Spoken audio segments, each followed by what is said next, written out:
नमस्कार सांग माने आज वीडियो को बहुत बहुत स्वागत।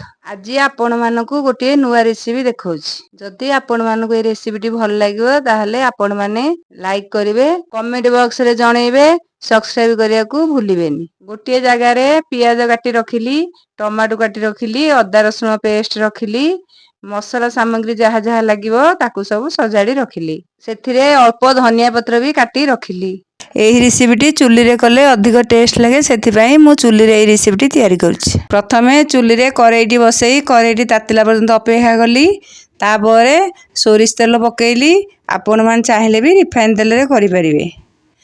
तेल तातिबारु ता देहरे फुटण पकेइली। फुटणटी फुटी सारिया परे कटा हेकी थोइथिबा पियाज ताकू पकेइली। पियाज टी लाल हैला परे काश्मीर चिल्ली पकेइली। काहीना काश्मीर चिल्ली पकेइले तरकारीटा बढ़िया कलर आसे, सेथिबाई काश्मीर चिल्ली पकेइ एपट सेपट कली। तापर अदा रसुण पेस्ट रखिथिली ताकू पकेइली।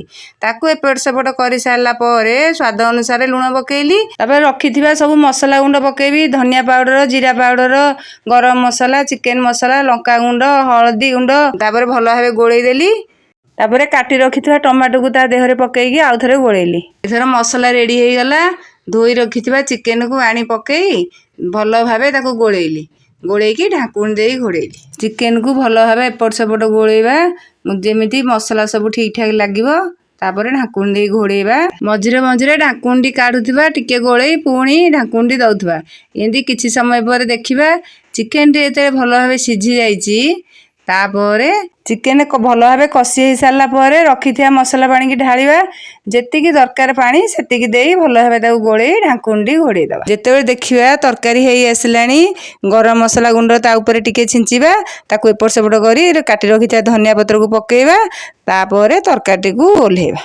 कम तेल मसला बिना आलू रे तरकारी हमर रेडी हेई गला। सेथिबाई याकू साधा चिकेन बोली कुहा जायछि। जदि आपण मानकु ए रेसिपीटी भल लागिला ताहले सब्सक्राइब करिवे। रहुछि नमस्कार, जय जगन्नाथ।